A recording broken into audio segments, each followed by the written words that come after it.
ভগবান শ্রীকৃষ্ণ বললেন, এই সংসারে দু প্রকৃতির মানুষ আছে। এক প্রকার মানুষ দেব প্রকৃতি সম্পূর্ণ এবং অন্য প্রকার অসুর প্রকৃতি।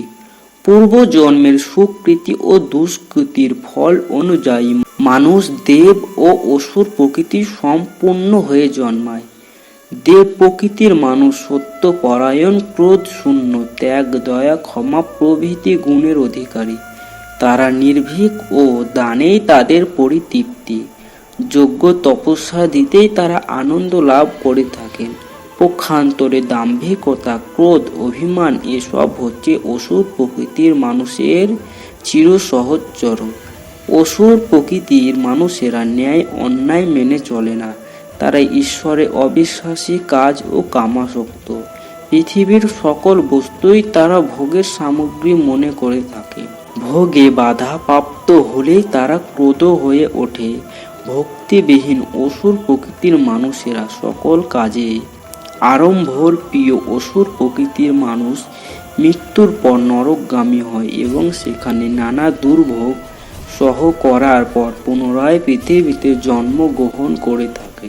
ভগবান শ্রীকৃষ্ণ অর্জুনকে গীতায় বললেন, সত্য, রজ ও তম এই তিনটি গুণ মূলত প্রকৃতি হতে উৎপন্ন এবং এই তিনটি গুণ জীবাত্মার বন্ধন স্বরূপ। সত্য গুণ নির্মল হলে ও উহা সুখ ও জ্ঞানের আসক্তি থেকে উৎপন্ন হয় এবং উহা ও আত্মার এক প্রকার বন্ধন স্বরূপ।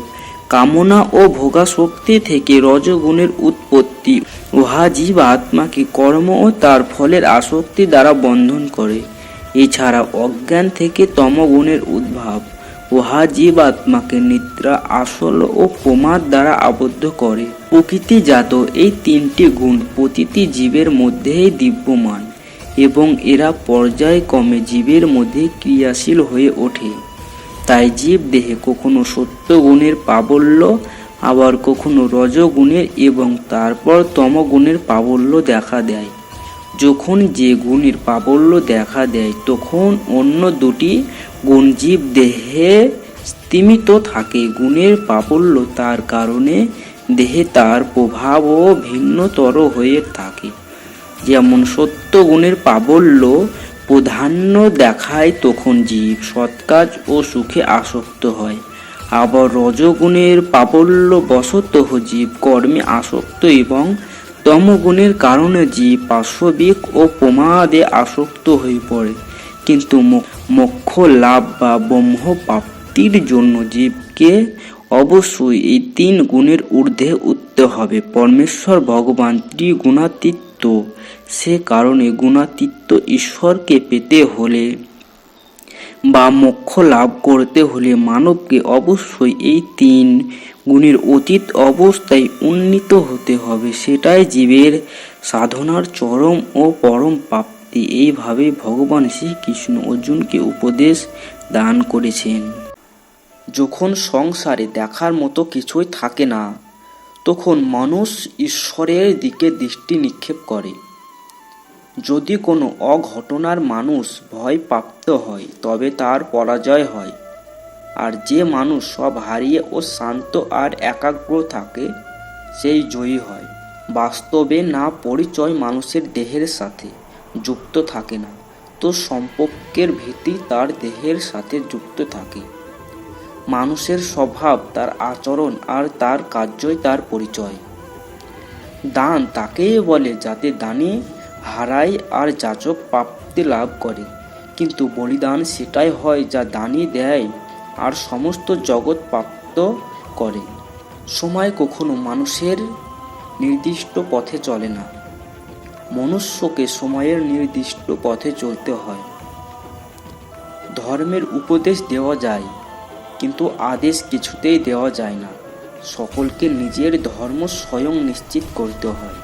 মনুষ্য এই ভ্রমে থাকে যে সকল নির্ণয় সে স্বয়ং করছে, কিন্তু চোখে আবেগের বৈকুণ্ঠ বেঁধে যারা আছে তারা স্বয়ং নির্ণয় কি করতে পারে? বাস্তবে সব নির্ণয় তিনিই করেন। অধিকতর আত্মা নিজের দেহকেই সব কিছু বলে গণ্য করে। স্বয়ং দেহ থেকে যে ভিন্ন তা জানতেই পারে না। না শরীরের যে দুঃখ সাধ গন্ধ আদির অনুভব হয় তাকেই নিজের অনুভব মেনে নেয় আর পরিবর্তনের প্রয়াসই করে না। যে আত্মা পরিবর্তনের প্রচেষ্টাই করে না, নিরন্তর অধর্ম করে চলে, তাকে জাগ্রত করার জন্য দণ্ড দেয়া অনিবার্য। তুমিও এটা জেনে নাও যে তুমিও কোনো শরীর নও, কেবলমাত্র এক আত্মা। এই পৃথিবীতে পরিলক্ষিত সকল মনুষ্য তা নয় যা তুমি ওদের গণ্য করছো। কিছু সময়ের জন্য এরা শরীরে বসবাস করছে মাত্র। এদের শরীরের মৃত্যু হবে, কিন্তু এরা সবাই অমর। সে পুনরায় নতুন শরীর ধারণ করবে। নির্ণয় নেওয়ার মুহূর্তে আমরা সর্বদা কোনো অন্য ব্যক্তির উপদেশ, সূচনা, বাঞ্ছনা বা পরামর্শকে আধার করে থাকি, আর আমাদের ভবিষ্যতের আধার হয়ে থাকে আমাদের আজকের নেয়া সিদ্ধান্ত। তাহলে কি আমাদের ভবিষ্যৎ অন্য ব্যক্তির পরামর্শ, কোনো অন্য ব্যক্তির দেওয়া উপদেশের ফল? তবে কি আমাদের সম্পূর্ণ জীবন কোনো অন্য ব্যক্তির বুদ্ধির পরিণাম? আমরা কি কখনো বিচার করেছি? সবাই জানে যে ভিন্ন ভিন্ন লোক একই পরিস্থিতিতে ভিন্ন ভিন্ন পরামর্শ দিয়ে থাকে। মন্দিরে দাঁড়ানো ভক্ত বলে দান করা উচিত, চোর বলে যদি সুযোগ পাইয়া যায় তবে এই মূর্তির গয়না চুরি করা উচিত, আর ধার্মিক হৃদয় ধার্মিক উপদেশ দিয়ে থাকে, আর অধর্ম ভরা হৃদয় অধর্মিক পরামর্শ দেয়। এই ধর্মময় উপদেশ পরামর্শ স্বীকার করলে মনুষ্য সুখের দিকে যায়, কিন্তু এই রকম পরামর্শ স্বীকার করার আগে স্বয়ং নিজের হৃদয়ে ধর্মকে স্থাপন করা কি অনেক বেশি জরুরি নয়? স্বয়ং বিচার করুন। মনুষ্যের সব সম্পর্কের আধার হলো প্রত্যাশা।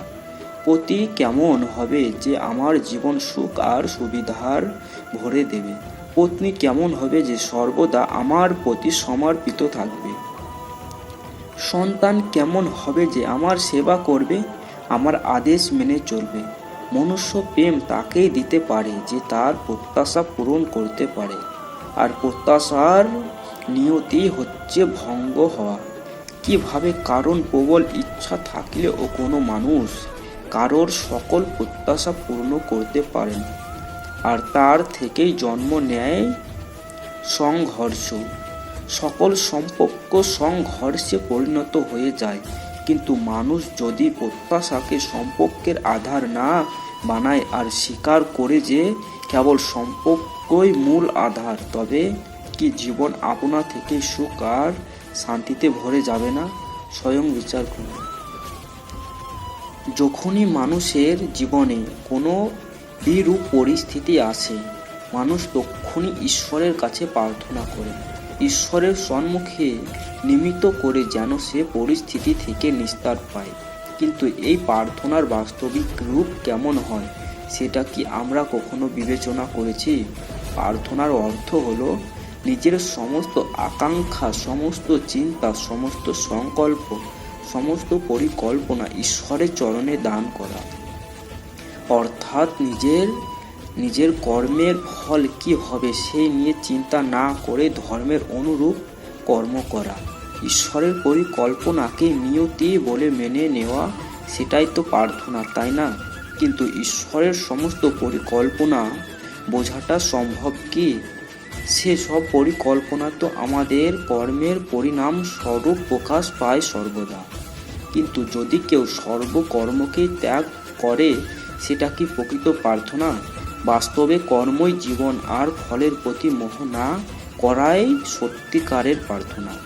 যে প্রার্থনা কর্মের পথে বাধা হয়ে দাঁড়ায়, মনুষ্যকে কার্যই করতে দেয় না, সেটা প্রার্থনা না পরাজয়?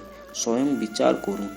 যখন নিজের কোনো ভালো কাজের বদলে দুঃখ লাভ হয়, অথবা কেউ দুঃখ কর্ম করে ও সুখ লাভ করে, তাহলে মন অবশ্যই এ ভাবতে বসে যে তাহলে ভালো কাজ করা, ধর্মের পথে চলার তাৎপর্যটা কি? কিন্তু দুরাত্মাকে কি ভোগ করিতে হয় সেটাও দেখুন। দুষ্কর যে কর্ম করে তার মন সর্বদা চঞ্চল থাকে, ব্যাকুল হতে থাকে। মনে সর্বদা নতুন নতুন সংঘর্ষ উৎপন্ন হয়। অবিশ্বাস তাকে সারা জীবন ছোটাতে থাকে। একে কি সুখ বলে? যে ব্যক্তি ধর্মের পথে চলে সর্বদা সুকর্মে লিপ্ত থাকে, সৎ চরিত্রের অধিকারী, হৃদয় সর্বদা শান্ত থাকে, পরিস্থিতি তার জীবনের সুখের বাধা হয়ে দাঁড়ায় না, সমাজে তার সম্মান আর মনের সন্তোষ অক্ষেপ থাকে সর্বদা। অর্থাৎ ভালো ব্যবহার ভবিষ্যতে সুখের পথ দেখায় না, ভালো ব্যবহার নিজেই সুখ দেয়। অপরদিকে দুর্ব্যবহার ভবিষ্যতে দুঃখের পথ দেখায় না, অধর্ম সেই মুহূর্তে দুঃখকে উৎপন্ন করে। ধর্ম থেকে সুখ পাওয়া যায় না, ধর্মই স্বয়ং সুখ। ভবিষ্যৎ তো প্রতিদিন প্রতিক্ষণে নির্মিত হয়। ভবিষ্যৎ যে কিছু নয়, মানুষের আজকের নির্ণয় ও কর্মের পরিণাম আগামীর ভবিষ্যৎ। আপনি যদি আজও কোনো নির্ণয় করে সন্তোষ বোধ করেন, তবে বিশ্বাস রাখুন ভবিষ্যতে অবশ্যই তার থেকে সুখ লাভ হবে। যে সাধু থেকে মুক্তি পাওয়ার জন্য আহারকেই ত্যাগ করে, বাস্তবে তার মন থেকে স্বাদের লালসা কখনোই যায় না। তার দু প্রকারের হানি হয়। প্রথমত, সে দুর্বল হয়ে পড়ে, যার কারণে পরমাত্মাকে প্রাপ্ত করার জন্য যে প্রচেষ্টা অনিবার্য তা সে করতে সক্ষম হয় না। আর দ্বিতীয়ত, সর্বদা তার মন স্বাদ গ্রহণের লালসায় পূর্ণ থাকে। এই হেতু আহার ত্যাগের চাইতে উত্তম কার্য স্বাদ গ্রহণের লালসাকে ত্যাগ করে ফেলা। কর্মযোগী নিজের মনের সমস্ত লালসাকে নিষ্কণ্ঠ করে জীবনকে কর্তব্য মনে করে কার্য অবশ্যই করে, সেই কার্যে আবদ্ধ হয় না। অর্থাৎ যে ব্যক্তি নিজের কার্য থেকে আশা বা আকাঙ্ক্ষা রাখে না, তারাই কার্য পূর্ণ করতে পারে। অর্জুন ভগবানের কাছে জানতে চাইলেন যে সন্ন্যাস ও ত্যাগের মধ্যে প্রভেদ কি। তদুত্তরে ভগবান শ্রীকৃষ্ণ বললেন, কাম্য কর্মের ত্যাগকে সন্ন্যাস বলে, আর সকল কর্মের আকাঙ্ক্ষা বর্জনকে ত্যাগ বলা হয়। এক্ষেত্রে কাম্য কর্মের ত্যাগ বলতে বোঝানো হয়েছে যে সকল কাজের সাথে কামনা যুক্ত আছে সেসব কাজকে পরিত্যাগ করতে হবে। সন্ন্যাসীগণ কামনা যুক্ত কোনো কর্মের অনুষ্ঠান করেন না, কিন্তু ভগবানের পিতার্থে যা ফলকাঙ্ক্ষা বর্জনকে নির্দেশ করে থাকে। পক্ষান্তরে বলতে গেলে ত্যাগ ও সন্ন্যাস শব্দ দুইয়ের মামর্ত অভিন্ন। কেউ কেউ সংসারের কাজকর্ম পরিত্যাগ করাকেই সন্ন্যাস বলে থাকেন। এটা সঠিক নয়, কারণ দেহি মাত্রই কর্ম করতে হয়। কামনা শূন্যভাবে এবং কর্তব্যবোধে কর্ম সম্পাদনে কোনো দোষ নেই। নির্লিপ্তভাবে কৃত কর্ম কখনো কর্তাকে কর্মবন্ধনে আবদ্ধ করে না, বরং সে কর্ম ভগবানকে আরাধনা করার সমতুল্য। ভগবান শ্রীকৃষ্ণ আরও বললেন, পৃথিবীতে এমন কোনো কর্ম নয় যে সম্পূর্ণ দোষহীন। কর্ম করতে গেলে কিছু দোষ ত্রুটি হতে পারে, তাই বলে স্বধর্মজাত কর্ম কখনো পরিত্যাজ্য নয়। দোষ বা ত্রুটিযুক্ত স্বধর্ম পালন করা অপেক্ষাকৃত দোষহীনভাবে পরধর্ম পালন অপেক্ষা উৎকৃষ্টতর। প্রকৃতপক্ষে সকল কর্মের ফল ভগবানে অর্পণ পূর্বক আসক্তিহীন হয়ে কর্তব্য অর্থে কর্ম করে যাওয়াই শ্রেয়। সকল কর্মের ফল ভোগ গোবিন্দে সমর্পণ করে তার শরণাপন্ন হতে পারলে ভগবানই সে ভক্তকে মুক্তি দিয়ে থাকেন, এমন আশ্বাস শ্রীকৃষ্ণ অর্জুনকে প্রদান করলেন। ভগবান শ্রীকৃষ্ণের এমন উভয় বাণী শ্রবণে অর্জুনের সকল ভয় বিধা সংকোচ ঘুচে গেল এবং তিনি পুনঃ ধনুক হাতে নিয়ে যুদ্ধে রত হওয়ার সংকল্প করলেন। এভাবেই ভগবানের বাণী শ্রবণে ভক্ত অর্জুনের মোক্ষ লাভ হলো।